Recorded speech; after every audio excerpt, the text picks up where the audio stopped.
Hello everyone, स्वागत है आप सभी का आपके अपने यूट्यूब चैनल एकलव्य वाटिका में। आज के इस वीडियो में हम लोग देखेंगे सिर्फ ऐसे 5 टॉपिक जिसे कवर कर लेने से एटलीस्ट 80 to 90% मार्क्स हमें मिल जाने हैं मैथ्स के बोर्ड एग्जाम में।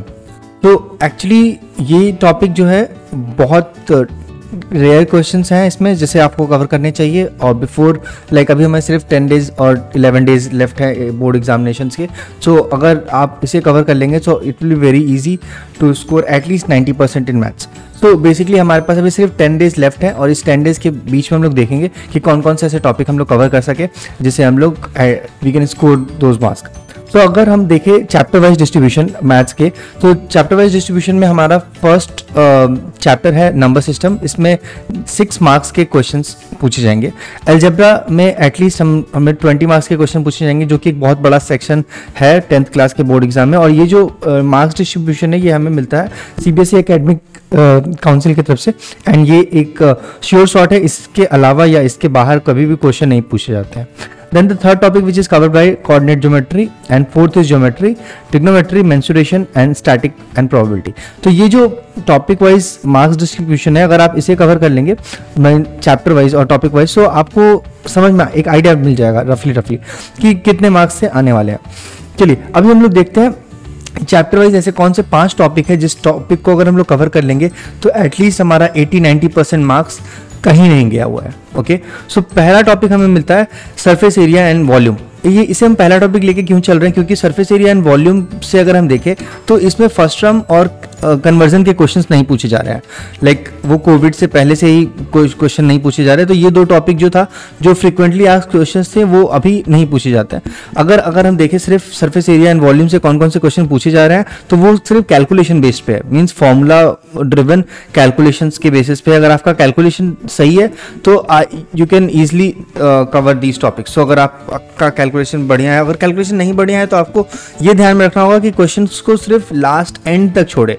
मीन्स सपोज अगर आपका किसी भी सरफेस एरिया या वॉल्यूम का अगर आपका सोल्यूशन आता है 31 पाई, ठीक है, सो इसको 31 पाई पे सिर्फ नहीं छोड़ना है, हमें इसका एक्चुअल वैल्यू निकाल के एंड देन हमें इसे एंड अप करना है। ठीक है, तो अभी हम लोग देखते हैं सेकेंड टॉपिक जो हमें कवर करने चाहिए, surface area and volume. Basically surface area and volume के साथ साथ अगर लेट्स से कैलकुलेशन के बाद हम देखेंगे तो एरिया रिलेटेड टू सर्कल, ये टॉपिक भी अगर आप कवर कर लेते हैं, एरिया रिलेटेड टू सर्कल, सो इस दोनों टॉपिक्स को मिला के 10 मार्क्स के क्वेश्चंस आपके आ जाएंगे, राइट। सो 10 मार्क्स का जो क्वेश्चन होगा वो एरिया रिलेटेड टू सर्कल, जो कि सिर्फ फॉर्मूला बेसिस, तो surface area and volume plus area related to circle, ये 2 टॉपिक अगर हम लोग कवर कर लेते हैं तो हमारा जो 10 मार्क्स का है वो हमारा कवर हो जाएगा। ठीक है, नेक्स्ट टॉपिक की तरफ चलते हैं। नेक्स्ट टॉपिक जो है that is some application of trigonometry. Application of trigonometry में अगर हम बात करें तो सिर्फ 2 चीजें हैं जो हमें कवर करने हैं, राइट। एक है हमारा डिप्रेशिएशंस के क्वेश्चन और दूसरे क्वेश्चन है एलिवेशंस के। ठीक है, तो डिप्रेशिएशन और एलिवेशंस के 2 टॉपिक हैं। मींस डिप्रेशिएशन और एलिवेशन से अगर बात करें तो ये सिर्फ हाइट और डिस्टेंस के क्वेश्चंस पूछे जाएंगे, राइट। हमारे पास 2 बिल्डिंग्स दी होगी, उन दोनों के बीच का डिस्टेंस फाइंड करना होगा, या हमें एंगल दिया होगा उसमें हाइट फाइंड करना होगा, right. So max to max अगर हाइट और डिस्टेंस के अलावा क्वेश्चंस देखें तो स्पीड पूछी जाएंगी। सो अगर सेम स्पीड में अगर हमें डिस्टेंस पता है और टाइम कवर बचा है तो हम लोग उसमें स्पीड भी निकाल सकते हैं, राइट।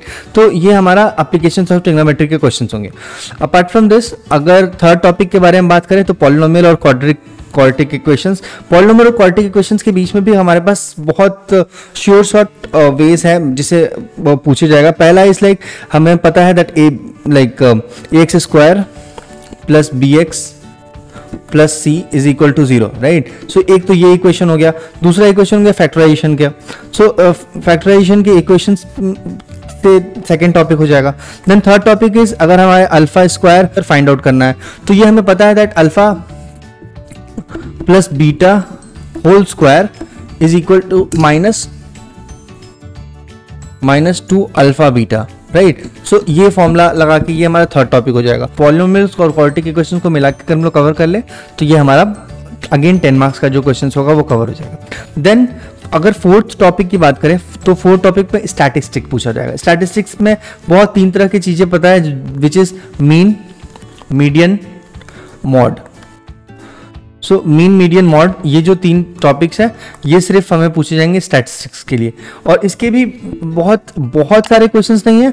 मीन से हम लोग बात करें तो सिर्फ 5 टाइप के क्वेश्चंस होंगे, 5 क्वेश्चंस होंगे अगर आप चेक करें सीबीएसई के एनसीईआरटी को, मीडियन से 10 और मॉड से 10। तो ये स्टैटिस्टिक्स का पोर्शन हो गया। अपार्ट फ्रॉम दिस अगर हम लोग 5th और लास्ट टॉपिक की बात करें which is triangle and circle, so triangle और सर्कल को हम एक साथ इसलिए रखें क्योंकि ट्रायंगल्स में मोस्टली बीपीटी के क्वेश्चन पूछे जाते हैं, राइट। बीपीटी के क्वेश्चन में अगर ट्रायंगल दिया हुआ है और ये पोर्शन दिया हुआ है, यहाँ पे x की वैल्यू x दिया होगा, इट विल बी 2x और दिस इज x - 3 और x + 4, एंड यहाँ पे आपको x का वैल्यू फाइंड करना होगा, मैक्स टू मैक्स ये दिया होगा, और थ्योरम बेस्ड क्वेश्चंस होंगे। ज़्यादातर जो भी हमारे पास थ्योरम्स हैं वो हमें क्वेश्चंस कवर करने होंगे, एंड सर्कल के जो भी सर्कल क्वेश्चंस होंगे।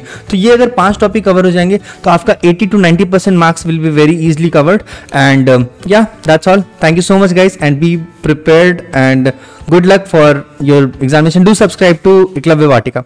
Thank you.